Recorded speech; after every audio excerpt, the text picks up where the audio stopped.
Meus irmãos,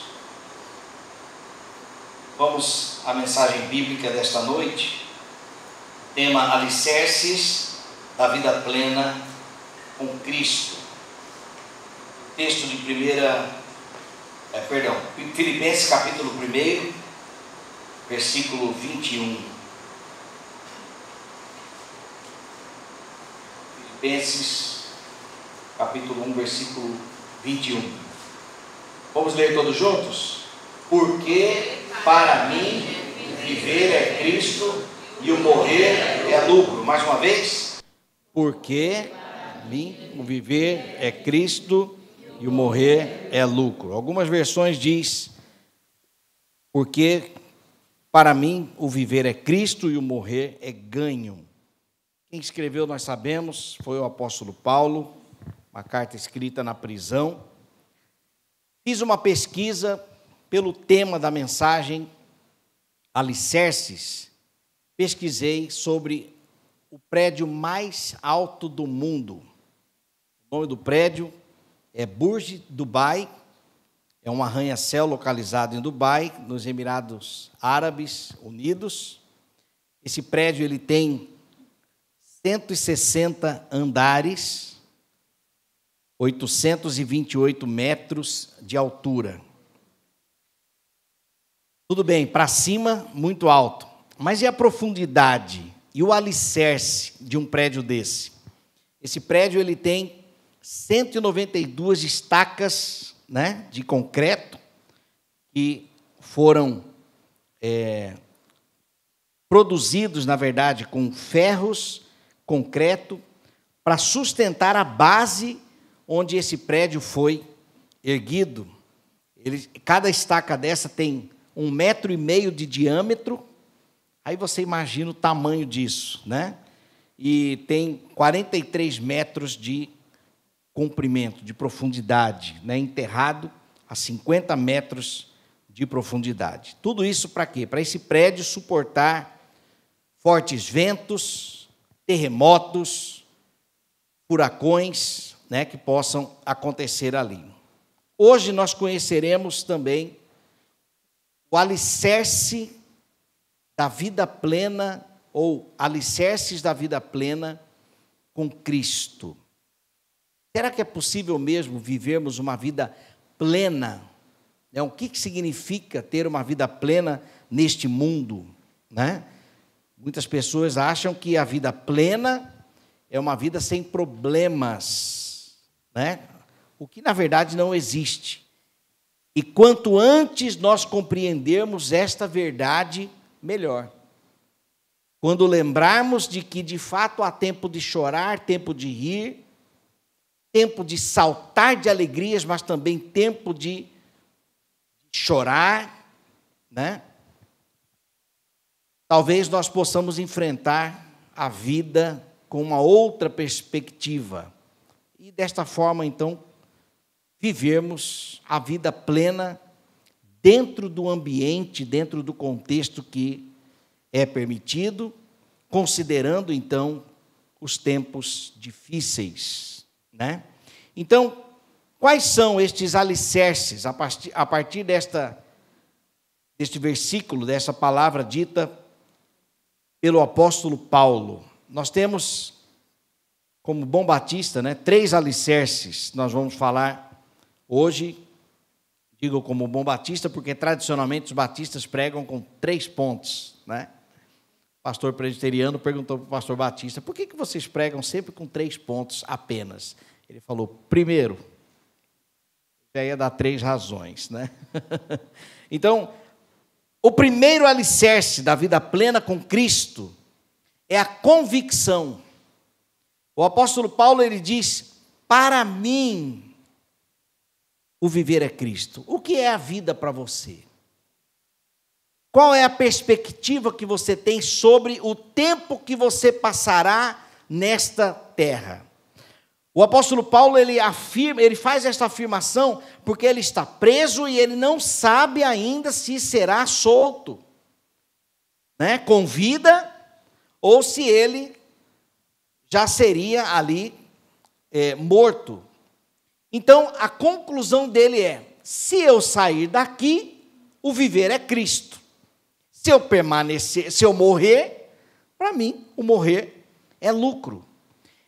Mas o apóstolo Paulo, ele tem uma convicção, né? E essa convicção se refere à firmeza e à certeza que ele tinha sobre a sua fé em Jesus. O apóstolo Paulo era uma pessoa comum, até ter o seu encontro com Cristo.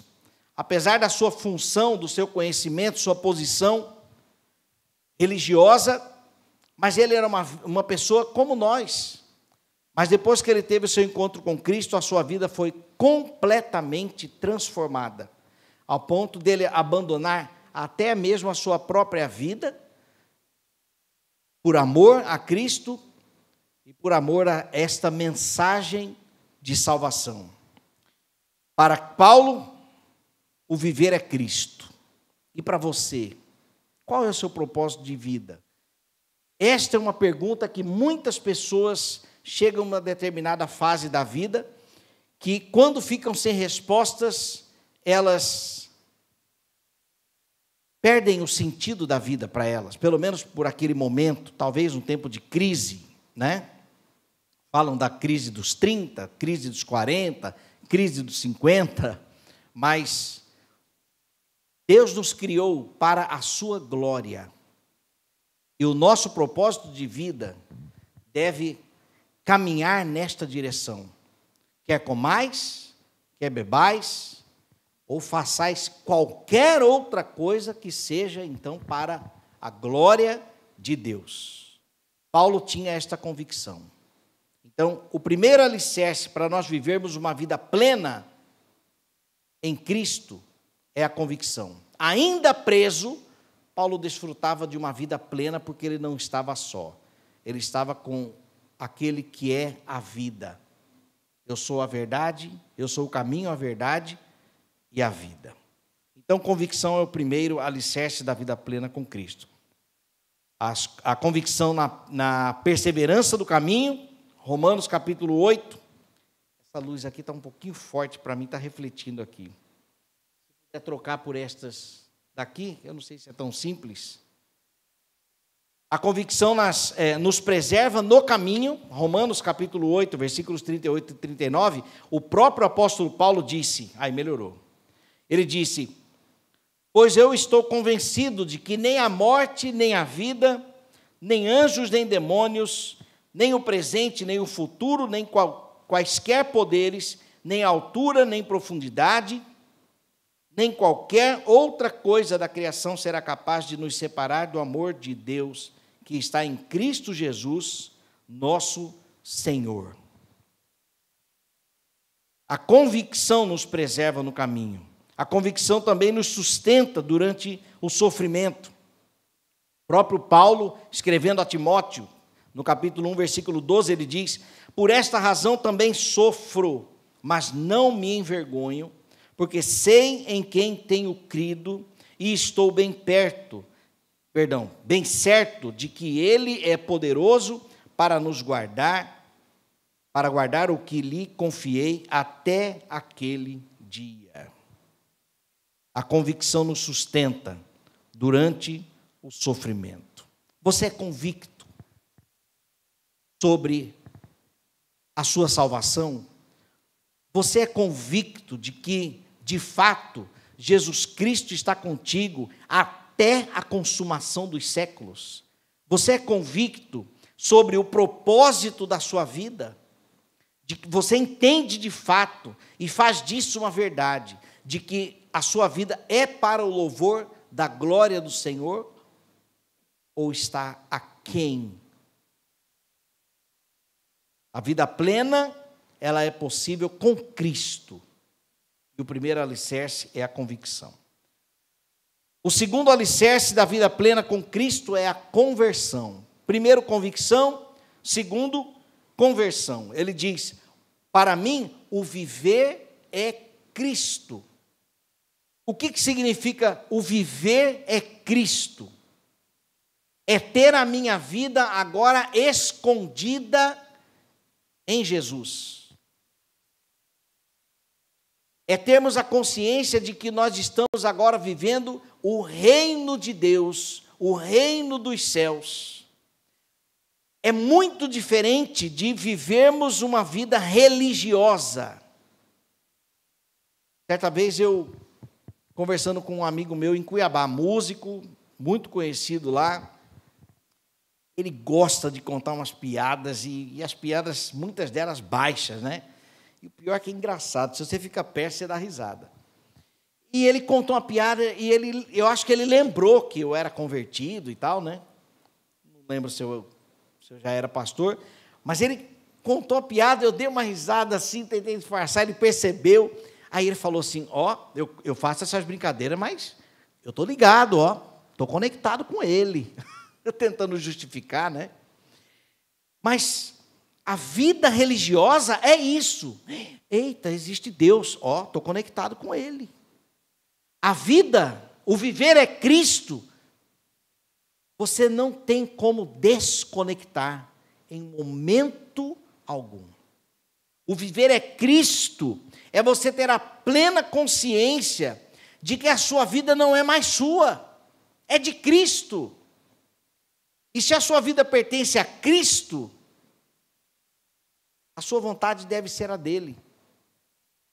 É o texto que o irmão recebeu hoje, no aniversário, né? Agrada-te do Senhor, e Ele satisfará os desejos do teu coração. Quais são os desejos do teu coração? Os desejos do nosso coração, se o viver é Cristo, precisa ser os desejos do coração de Deus. Aí, então, os desejos do nosso coração serão realizados.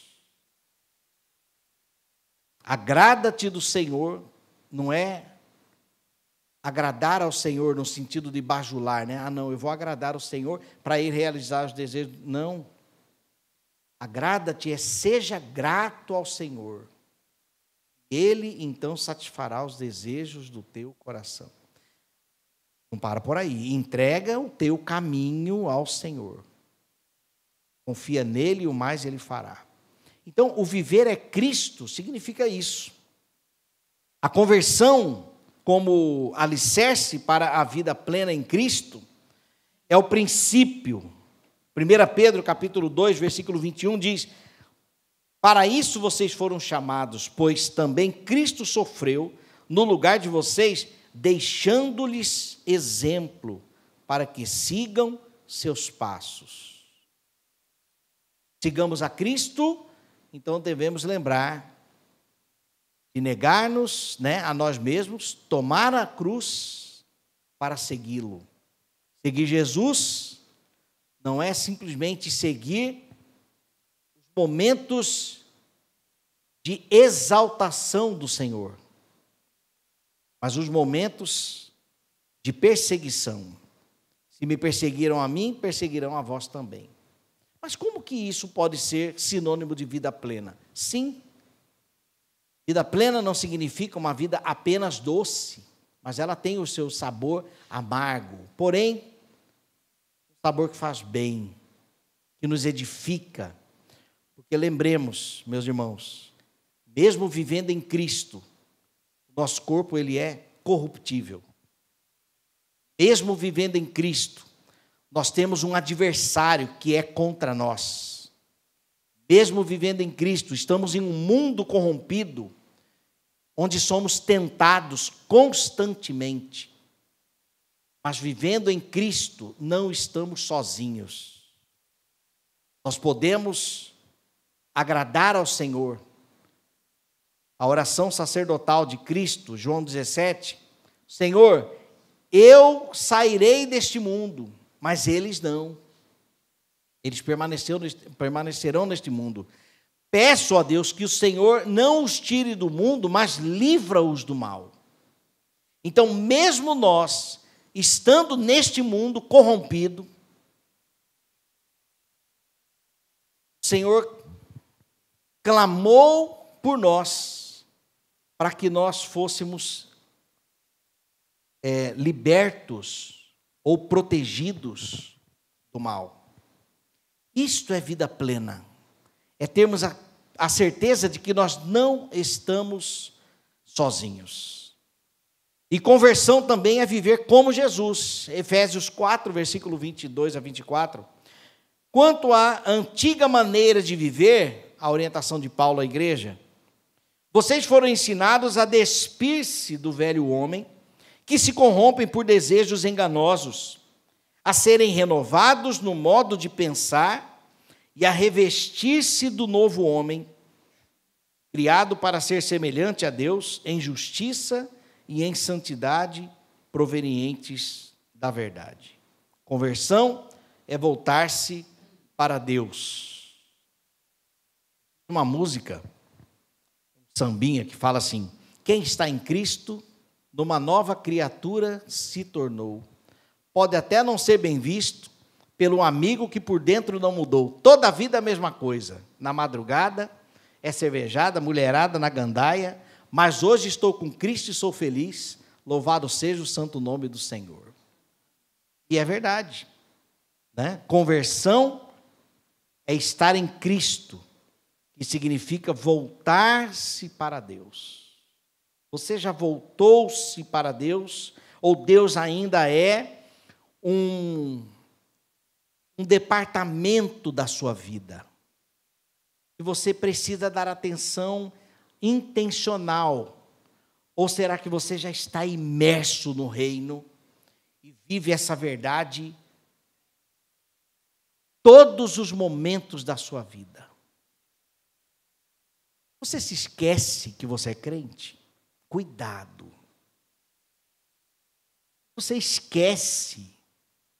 Isso pode ser característica de que a conversão pode estar apenas na mente e não no coração. Porque se Cristo habita em nós, se o seu Espírito habita em nós, se o viver é Cristo de fato, nós jamais esqueceremos do Senhor. O terceiro alicerce: primeiro, convicção; segundo, conversão; terceiro é o consolo. Para mim, o viver é Cristo e o morrer é lucro. Aqui está o consolo do apóstolo Paulo. Paulo, ele enxergava a morte como algo positivo, porque significa estar com Cristo plenamente e desfrutar de uma recompensa eterna. Morrer é de fato estar eternamente com Cristo. E tendo a esperança da vida eterna com Jesus, vou preparar-vos o lugar, disse o Senhor. E eu tenho plena certeza de que lá no céu eu tenho o meu lugar, porque Cristo foi lá preparar para mim, e porque Ele é o caminho, então Ele me guiará até lá. Então, essa esperança da vida vindoura diminui a tensão desta vida. A esperança me renova, ainda bem que aqui não é o fim. E mais, que não é o fim, nós sabemos. Agora, e depois? A esperança precisa estar em Cristo. Porque Jesus, ele foi para o paraíso, como ele disse para o ladrão da cruz, né? Ladrão da cruz: Senhor, lembra-te de mim quando entrares no paraíso. Se o Senhor lembrar de mim, tá bom. Falou: não, ainda hoje nos encontraremos no paraíso. Nós podemos descansar na verdade, quando estamos com Cristo, que um dia nós também estaremos no paraíso. Consolo vem da nossa segurança eterna. 1 Tessalonicenses 4, 13 e 14. Não queremos, porém, o pastor Paulo pregou sobre isso semana passada, não queremos, porém, irmãos, que vocês sejam ignorantes quanto aos que dormem, ou seja, aqueles que já morreram, para que não se entristeçam como os outros, que não têm a esperança. Se cremos que Jesus morreu e ressurgiu, assim também Deus trará com Jesus aqueles que nele dormiram ou nele morreram, né? E João capítulo 14, 2 e 3, na casa do meu pai há muitos aposentos, se não fosse assim, eu lhes teria dito, vou preparar-lhes um lugar, e se eu for e lhes preparar lugar, voltarei e levarei para mim, para que vocês estejam onde eu estiver. O consolo é saber que dias melhores virão, não segundo o poeta brasileiro, né, que compôs uma música que o Jota Quest canta. Não, mas o consolo é saber que dias melhores virão, por causa do Apocalipse, capítulo 21, versículo 4, que diz, ele enxugará dos seus olhos toda lágrima, não haverá mais morte, nem pranto, nem lamento, nem dor, pois a antiga ordem já passou. É como deletarmos do texto de Eclesiastes aquela parte indesejável. O tempo de chorar não haverá mais, haverá somente o tempo de rir. O tempo de prantear não haverá mais, somente o tempo de saltar de alegria. O tempo de dor não está lá, mas apenas o tempo de cura. Tempo de bênçãos. E isto deve, então, nos consolar. Recapitulando, quais são os alicerces da vida plena em Cristo? A convicção, para mim e para você. O que é a vida? Para mim, convicção. Segundo alicerce, conversão. O viver é Cristo. A conversão genuína tem este fundamento. A minha vida pertence a Jesus. E eu não me envergonho. Terceiro, o morrer é lucro. Terceiro alicerce é o consolo. Convicção, conversão e consolo. Ingredientes que sustentam a vida plena em Cristo. E esses alicerces nos inspirem a viver com paixão, propósito, determinação, permitindo que o amor de Cristo permeie todas as áreas da nossa vida. Salmo capítulo 18, versículo 2, para encerrar. O Senhor é a minha rocha. Aquela rocha, meus irmãos, da casa que foi construída pelo homem prudente. O Senhor é a minha rocha, a minha fortaleza e o meu libertador. O meu Deus e o meu rochedo, em quem me refugio. Ele é o meu escudo e o poder que me salva, a minha torre alta. O que é o prédio mais alto do mundo, com mais de 800 metros, perto do Senhor, a nossa torre alta, né? Louvado seja o nome do Senhor. Vamos orar?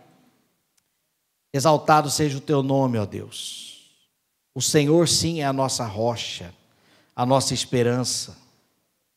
O Senhor é o fundamento da vida plena.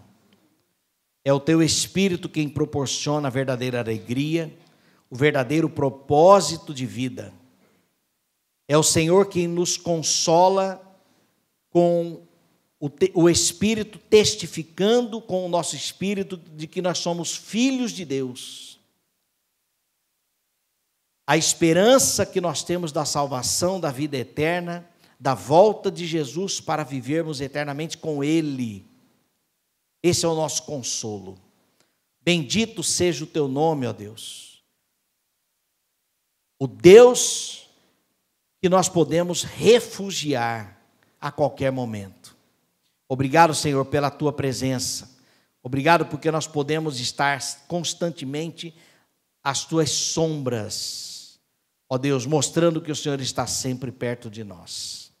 Se há alguém no nosso meio, ó Deus, duvidoso sobre estas convicções, talvez tenha contemplado os seus dias e percebido que não tem vivido uma vida plena, que o teu Espírito Santo, ó Deus, possa dar este renovo, esta esperança do Senhor. Uma intervenção que homem algum pode fazer no coração de alguém, mas que o teu Espírito, a tua palavra, que penetra até a divisão da alma e do Espírito, possa chegar lá e virar a chavinha da morte para a vida, para o louvor da tua glória. Nós oramos agradecidos ao Senhor, em nome de Jesus. Amém.